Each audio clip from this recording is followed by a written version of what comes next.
So if you were going to rank it out of 10 in terms of the likelihood of the Premier League winning this case, how would you? I would say very unlikely. I mean, I agree with Stefan. I think it's going to be difficult for the Premier League to win this, an appeal of an appeal. First of all, the legal spend for this year, wait until you see what that's going to be. Because if you think 50 was a lot, wait until you see what it is for the That's currency. outrageous, isn't it? All the clubs afterwards say, we've got to look after our fans because they are the life. The owners have forgotten that. And the only language they really understand is financial. For example, that Chelsea price, it would be fine, charge it, but subsidise something else then. Subsidise it for the regular fan who can't afford those ticket prices. Hello, this is How Football Works. I'm Olly Clink. I'm joined this week by the award-winning sports journalist Henry Winter and the former financial advisor to Manchester City and legal expert Stefan Borson. Let's get straight into it, gentlemen. It's been a big week in terms of profit and sustainability rules, or PSR, and Leicester live to fight another day. After rumours swelled this week that they were to be charged by the Premier League for breaching the rules, the East Midlands side tidied up the books to avoid any sanction. But they're not out of the woods just yet. Why?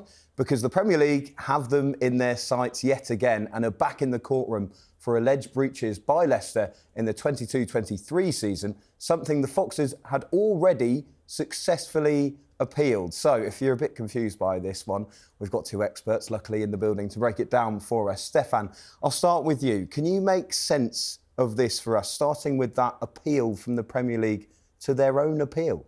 Yeah, so look, in simple terms, they were charged with a breach of 22-23 PSR. So not the assessment for the season just gone, but the prior season. At that independent commission, the Premier League succeeded in showing that they were captured by the rules.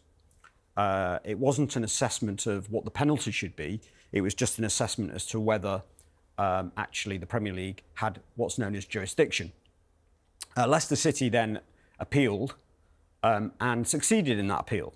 And the appeal panel, which was constituted with very, very high quality judges, decided that it was clear that under the Premier League rules, there was a lacuna which effectively meant that on the 30th of June, which was the end of the accounting period that Leicester had for that season, they were no longer a Premier League team and therefore were not captured by the Premier League rules. Now, we all thought that was the end of it, but then there was a couple of pieces, one in the Lawyer magazine, which suggested that the Premier League were actually appealing the appeal. Now, to appeal an appeal under the Premier League rules has to go to what's known as a Rule X arbitration. And there are very limited ways in which you can appeal an appeal. It requires either something like fraud by the panel, which clearly doesn't apply here, a perverse interpretation of law, or I think the clause that probably the Premier League are going after, which is that no panel, i.e. the judges, who had properly considered the facts of the case could have come up with that decision rightfully. And clearly, when you've got a very high quality panel in the appeal that Leicester won, it's going to be a very, very difficult process for the Premier League to win at arbitration. So if you were going to rank it out of 10 in terms of the likelihood of the Premier League winning this case, how would you rank it? I would say very unlikely. I mean, a 1 or a 2 maximum. I mean, you're talking. So what's the point? Why are they going? I think it's a very good question. I mean, I think they were clearly, if you look at the way it was announced, you could read from the Premier League's announcement, they were clearly very, very disappointed to lose. They were clearly shocked. There was some criticism of the overall drafting of the rules within the decision of the appeal board. So I think they really felt that they'd had a very hard time at that appeal. And obviously they fundamentally disagree with the interpretation that the appeal board gave to the rules. That said, as we've talked about, those reasons by which you can challenge an appeal are just so tight that I just think they've got a very, very low chance of succeeding. Henry, I want to bring you in on this as well. Where do you stand on Leicester's position in this? Do you feel in some respects they've got away with it in regards to PSR? Well, first it's an education being on with Stefan, because I learned words like lacuna, which I thought was a car.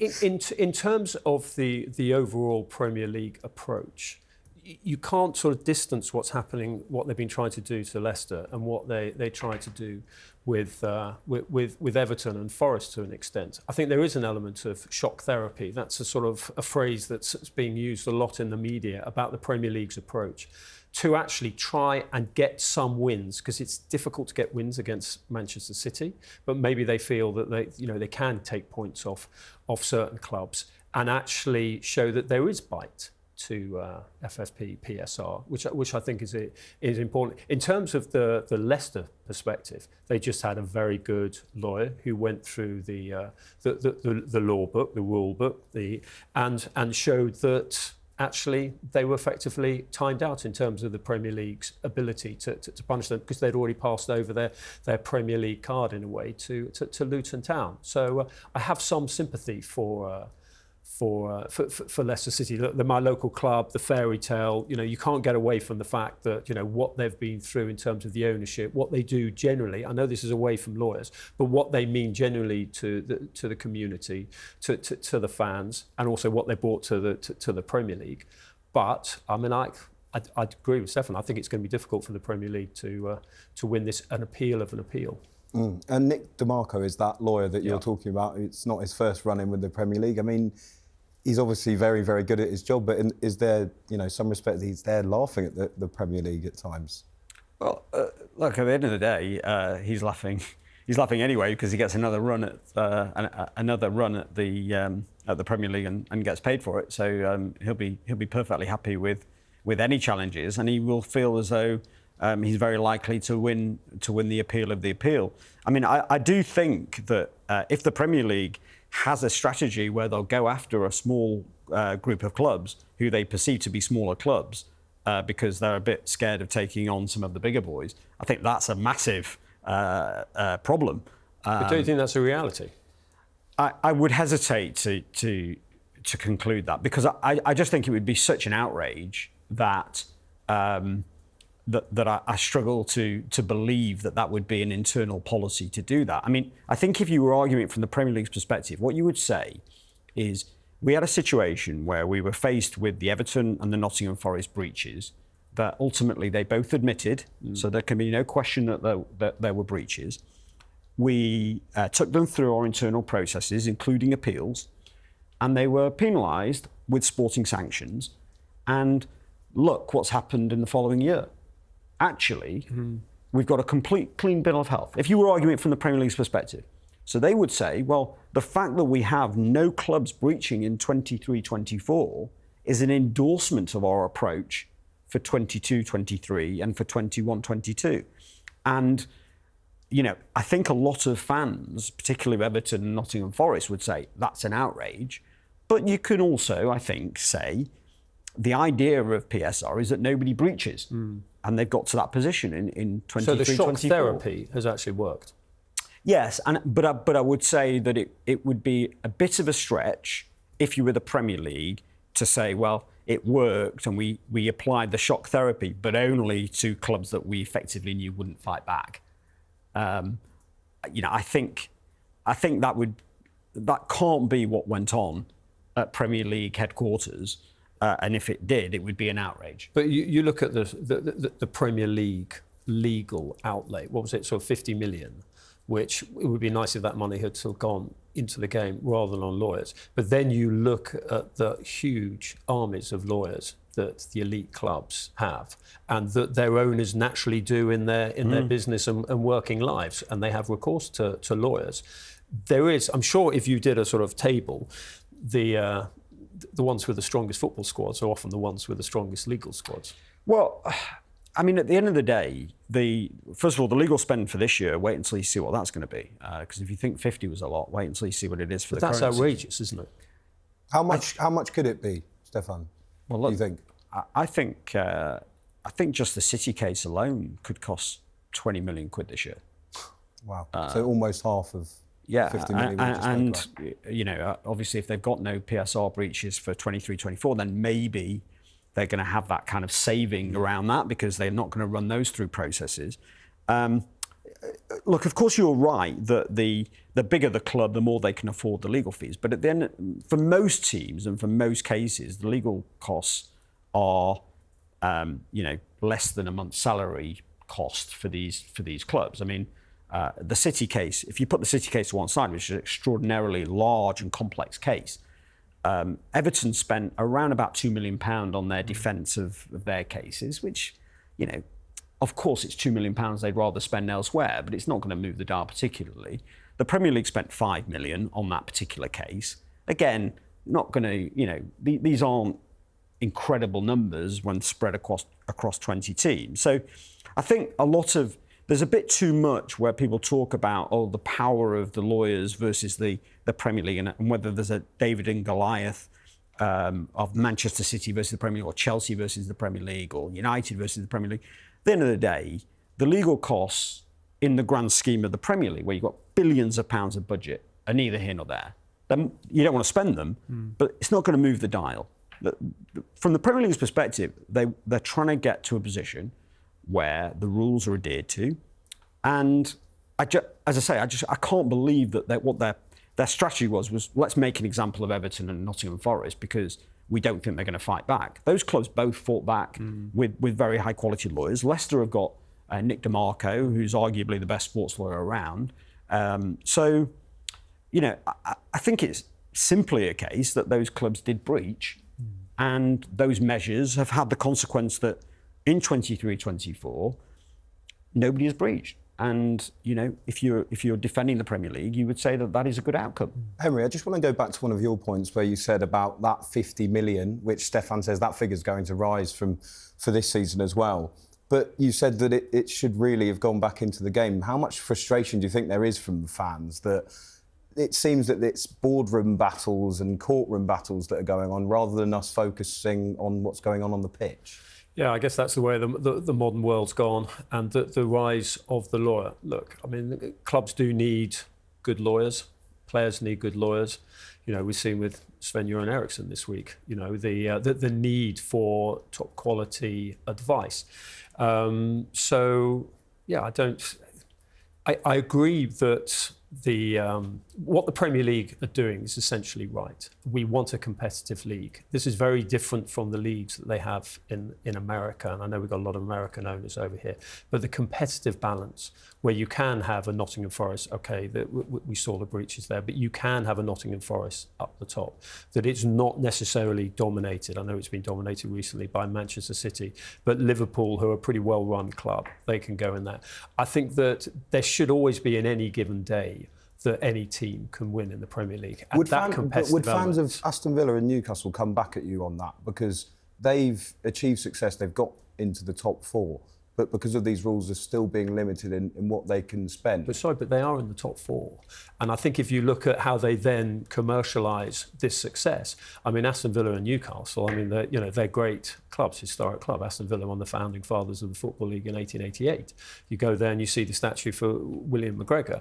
But they have not been particularly well run off the field in terms of monetising the fact that they are European champions, or they were European champions in '82. So all those elements, and Newcastle United, you can look at Newcastle United, all the talent that they've had on their doorstep, and they've allowed Alan Shearer, Michael Carrick, all these great players to go south. So they're individual issues that those clubs should have been working on earlier to actually make themselves financially more successful. But the fact is, through good management, Unai Emery at Villa, and obviously Eddie Howe at Newcastle United, and outstanding recruitment, they have been able to push themselves into those Champions League positions.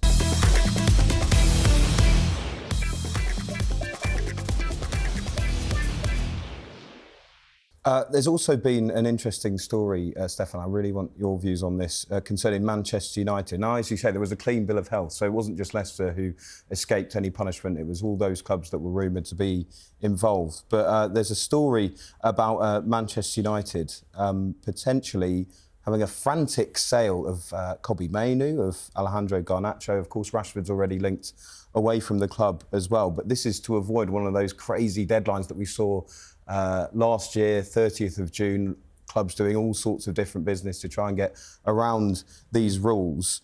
The PSR rules are set to change in the coming summer as well. So I think one question may be that why are Manchester United having to think about this now if these rules are about to change? Well, the first thing is they're not going to change for the current season. So there will be an assessment for 24-25, the current season, under the PSR rules that we're now familiar with. Okay, so that's the first thing. The new rules are not yet confirmed. So Richard Masters, in an interview last week, said it was likely that we were going to move to the squad cost control ratios similar to the UEFA regime.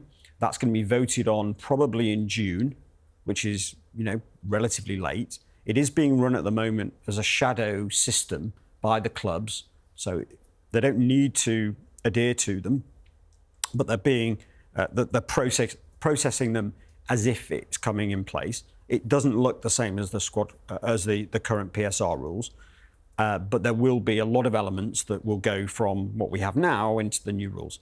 Now, Manchester United's issue is that they, for the last few years, have been very poor sellers and very high spenders.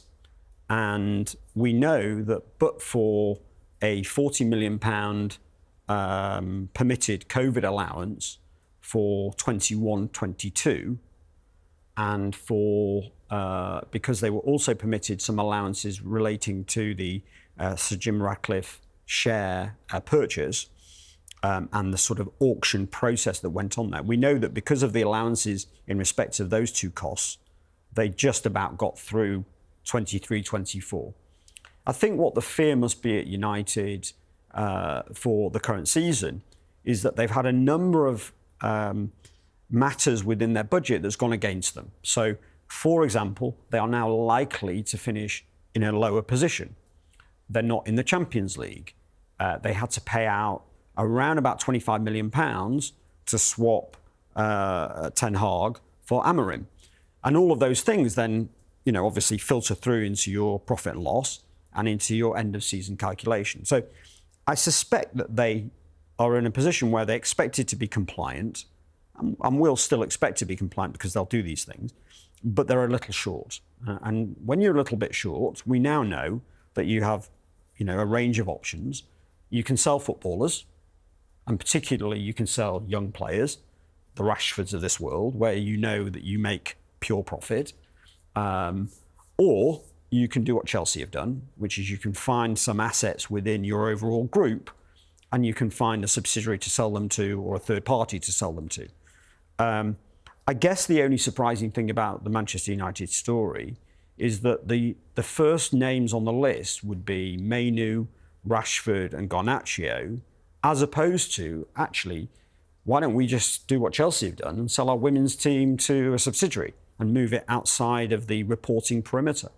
And that's the thing that I find slightly sort of contradictory. Why do you think they're not going down that kind of route and instead selling the kind of talent they have on their books? I think it goes back to, assessing the Chelsea situation. Chelsea, with the hotels, they had to wait over a year to get final confirmation around the fair market value of the sale. So there's an uncertainty there. And maybe Manchester United, as a public company on the New York Stock Exchange, don't want that uncertainty hanging over them for over a year. I think Chelsea have probably still not had the fair market value assessment completed on the sale of the women's team. So I suspect that they will report accounts similar to last year, where although the hotels are confirmed, the women's team is not finally confirmed at the value that they placed on it. Again, maybe United don't like that approach because of public company reasons. And then the other layer that might be important for United is that it's unlikely to work from a UEFA perspective. So it could be that because Manchester United have already breached some UEFA financial fair play rules in 21-22, they only received a very small fine, but that's more about how the UEFA regime has moved to smaller fines. It may be that they don't want to be a repeat offender under that regime.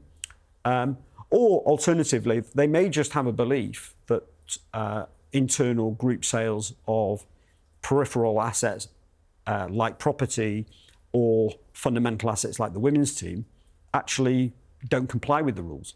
So it could be any of those things, but it seems to me just surprising that when you contrast it with the Chelsea situation, that United's first look is to go, right, well, we should be open to offers for some, quite big players. I mean, Mainu, Rashford, we know, is probably somebody that I think everybody probably wants to see a change. But, Mainu and Garnacho, probably not. So, we can only speculate, but I'm sure that there's something in the story. It comes from a very good source.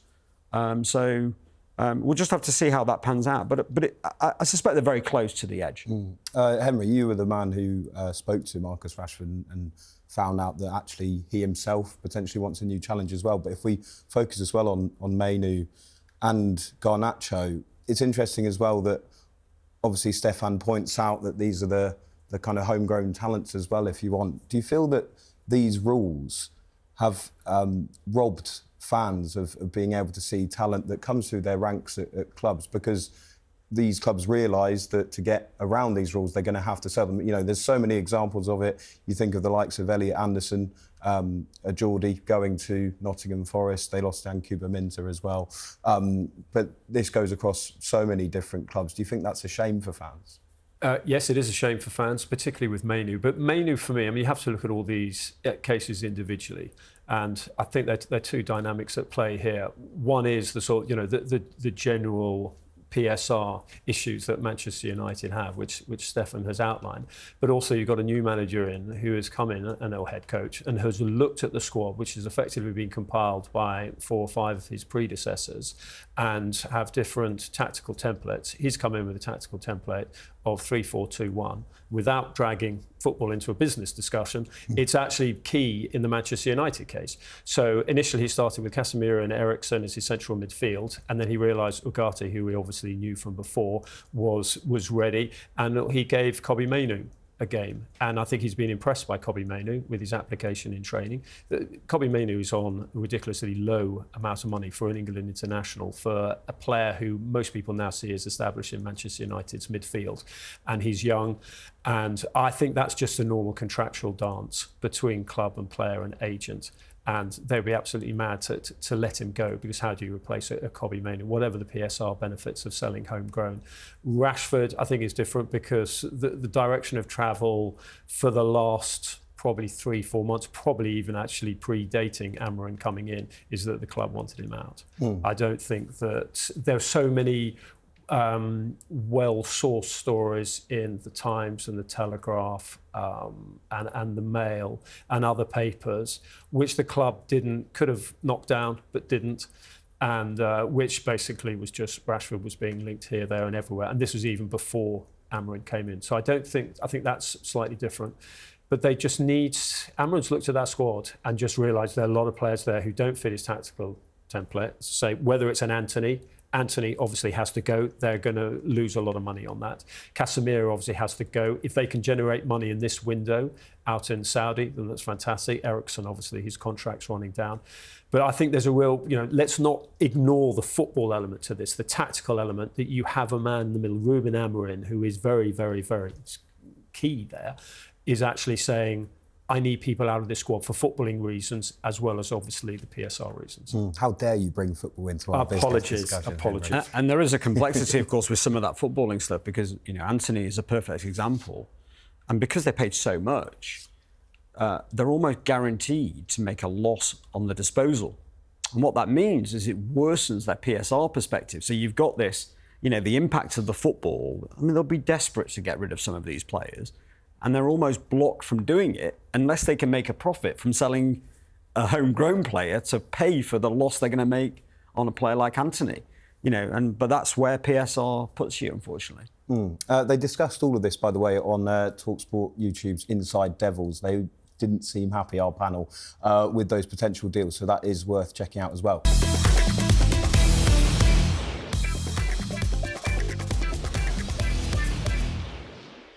How much money would you pay to watch a Premier League game? Well, if you want to see Chelsea take on Liverpool or Manchester United at Stamford Bridge, the Dugout Club hospitality costs you £12,500. Yes, you heard that right. The spare £12,500 you have down the back of the sofa. With rising prices across most of the Premier League, are fans at risk of being priced out of watching their club for good? Joining us now is Thomas Concannon, Premier League Network Manager at the Football Supporters Association. My first question for you, Thomas, thanks for joining us as well. Who on earth is paying for this? Because reportedly, some tickets have already been sold, £12,500. It certainly wouldn't be me. And I was going to ask the same question of you three. Would you pay that? Because I don't know many people that would. And I suppose, if they are selling the tickets, there is the attraction there for it, but it's a staggering price. Yeah, and the other question really is, it's been 5 league games without a win now for Chelsea. Are they really worth that money as well? I'll leave that up to the Chelsea fans to debate that one. If we talk about this more widely, as I mentioned there, the prices have been rising across the Premier League. What's the FSA's viewpoint of all of this? Because, like I said, it's getting worrying, I think, for supporters in terms of being priced out of going to see their club. Yeah, it is concerning, and we've had a lot of fan groups. So we work with over 200 supporter organisations in the Premier League, and we, one of the main themes coming out of that is just concern at the change in prices. We're seeing prices go up, but also the change in atmosphere, and we think that the two are interlinked. And I suppose when we're looking at the Premier League being the best in the world, there's a reason for that, and it's because of how fans have contributed to that, and it's the atmosphere and how successful they make the Premier League. So it's a big challenge. It's a big debate, and one thing that we're looking to implement really is a price freeze this season, or for the start of next season. We want clubs to freeze prices because we do believe that we need to look at the rules that are currently in place on ticketing. Some of them in the Premier League rulebook are 25 years old. They're deliberately vague and full of loopholes, and it's just not acting in the right spirit, and we're seeing that with the erosion of concessions in certain areas as well, and just a severe lack of dialogue from certain clubs with their fan groups. Henry, I want to bring you in on this. I know you're usually in the press box, of course, but just going back to that £12,500 and what it gets you at Chelsea. These are some of the apparent benefits. You get a padded seat next to the players' tunnel behind the home dugout, a signed, personalised Chelsea shirt. You greet the team as they arrive at Stamford Bridge, wine, cocktails, you get a hamper. Is it all worth £12,500 in your eyes? You want a game for that. If you actually look on their website, the prices must have come down, because for the Liverpool and Manchester United games, which you assume would be the sort of, the blue chip games, they're about 7,200.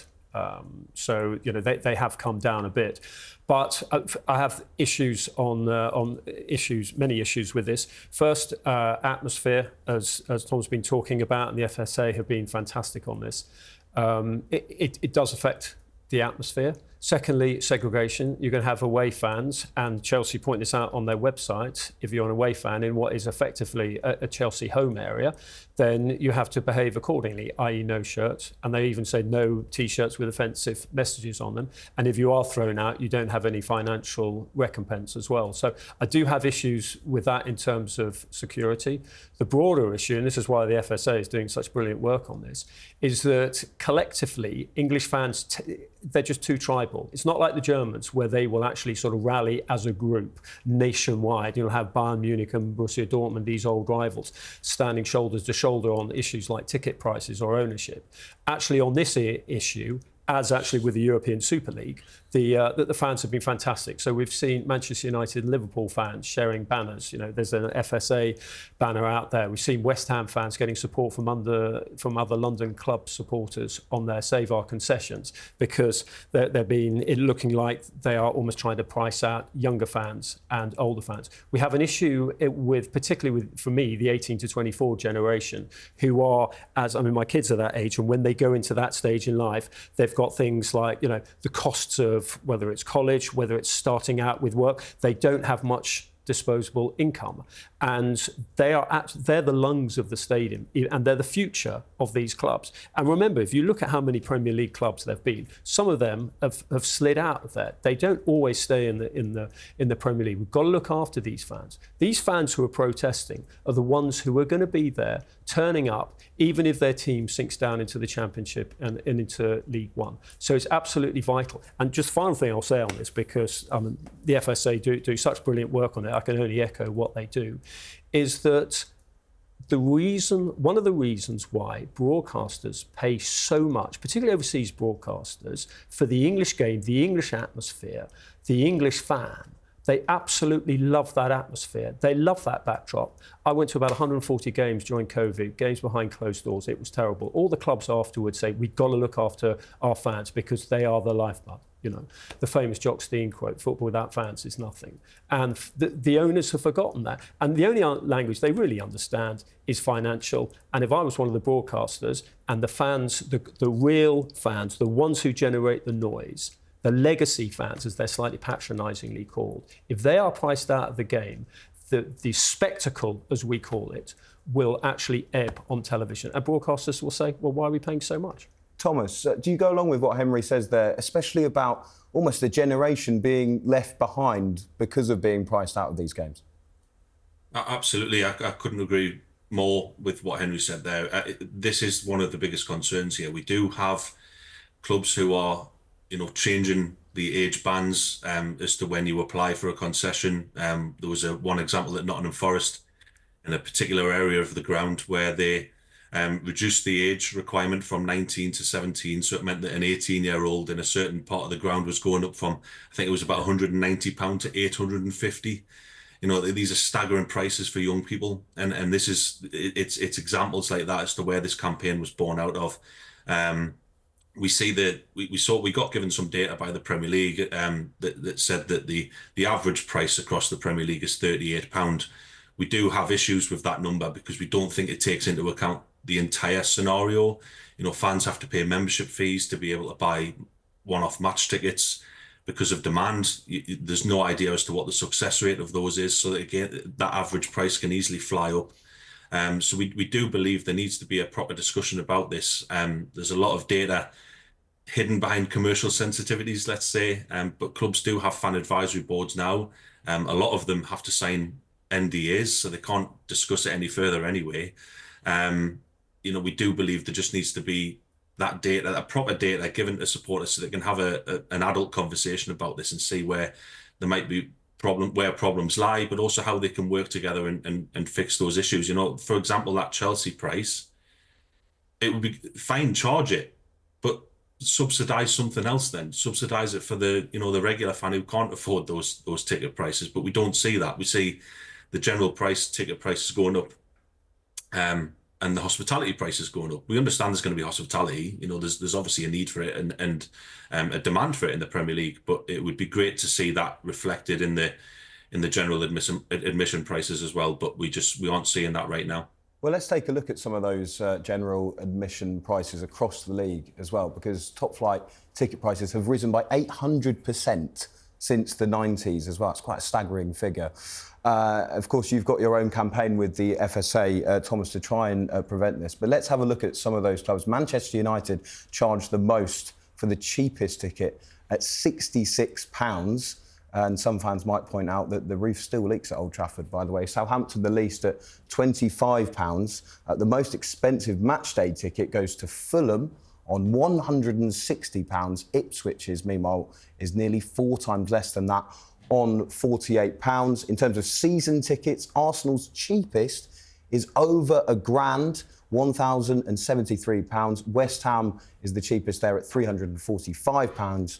And finally, Fulham are back again with the most expensive season ticket, £3,000. But just down the road at Brentford, it will only set you back £598. Stefan, are we in a situation here where the demand of football is becoming so high that some fans will eventually not be able to afford these prices, because it feels to me as if these prices are only going to rise in certain cases. Yeah, well, I think we need to separate the extremes. So the fact that there's an executive area in any of these clubs, to a large extent, is not the issue. I mean, it's as if we complain about first class on a flight. At the end of the day, the clubs can go and try and sell those tickets to whoever they like. I find it hard to believe anybody would pay for £12.5 to sit in actually a poor seat, but fine. I don't think that's so much the issue.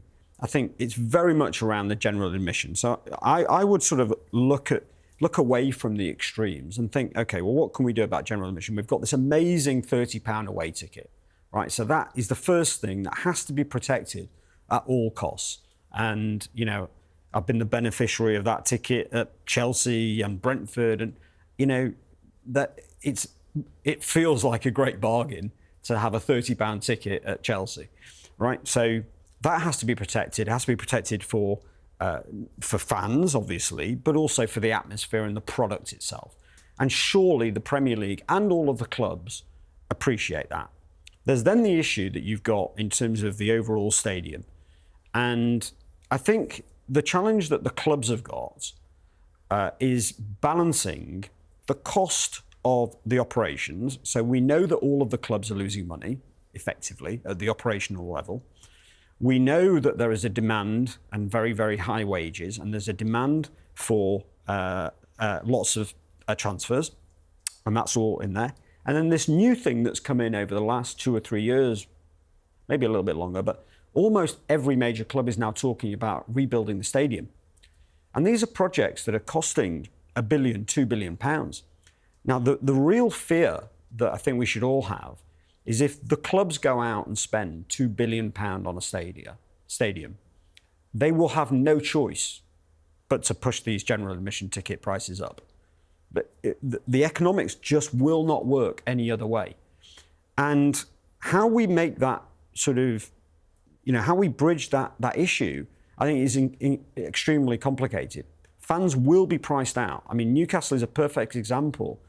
You know, if they end up building a new stadium for £2 billion, there is no way that Newcastle are going to retain, you know, cheap match tickets at £32. And how can the fan base of particularly northern clubs versus maybe, you know, it's easier for Arsenal, for example, with a very London-based and international attendee, it's easier for them to charge a higher price. But how can a city like Newcastle sustain a stadium if it costs £2 billion, if the ticket prices go up to £50, £60, £70 a game?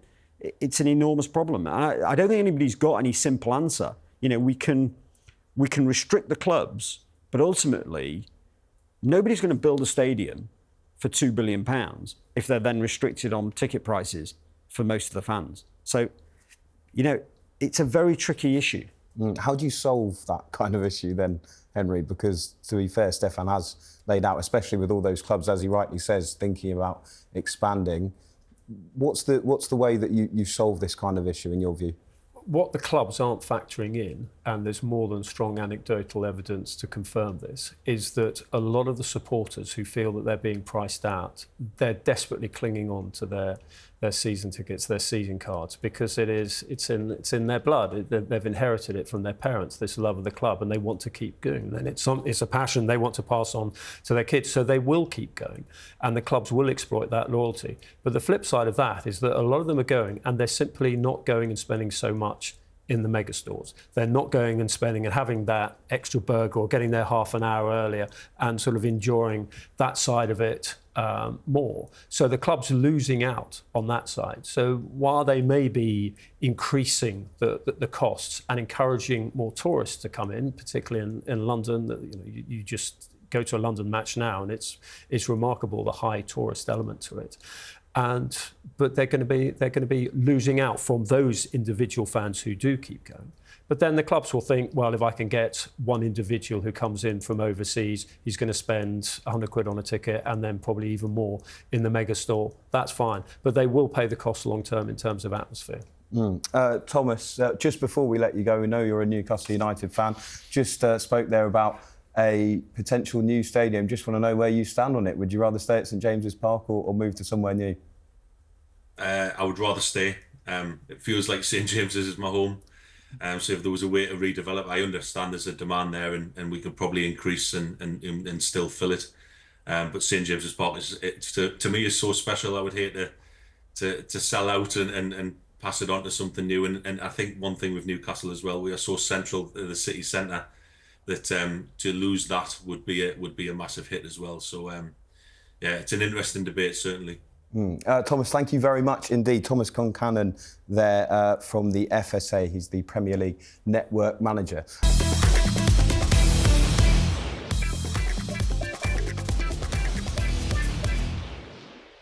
Now, it's time for our talkSPORT Explainer, and seeing as it's the January transfer window, the time of deals and backroom deals, the questions we want to look at are how exactly a signing is made. And for Arsenal, that responsibility lies in the hands of someone you've probably never heard of. Jason Ato has been at the forefront of Arsenal's transfer business for the past few months. Previously, he was second in command to Edu, who was the permanent sporting director. But at just 39 years old, he might just be the club's biggest asset this month, but with by far the smallest profile. So, Stefan, I'll start with you on this. Just how key, because we've seen such a rise in the importance of this role, but just how key is a sporting director when it comes to any transfer window? Yeah, well, look, I think it's critical in terms of getting all of the pieces in play on a transfer from the relationship with the selling club, the agent and the player. Now, the issue that that Arsenal have got, of course, is that they've had Edu leave just before the window started. And I think layered on top of that, probably their natural planning was not to be active in this particular window. And so I think that's where the challenge comes in, where you try and change something mid-window. I think actually, in many ways, it's similar to what's happening at City right now, in that the plan, and actually Pep was very clear about this, the plan was not to be active in January, but of course, injuries and things that have happened in the season mean that everything changes.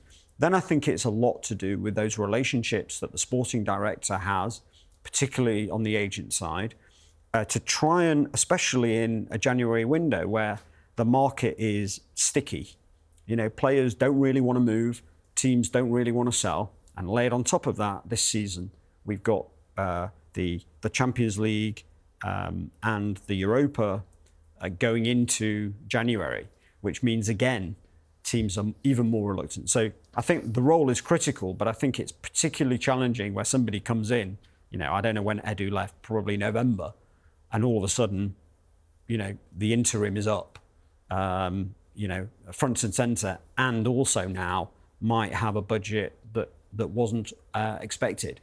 So you know, it's a big burden on an interim sporting director in a window like this for a club like Arsenal.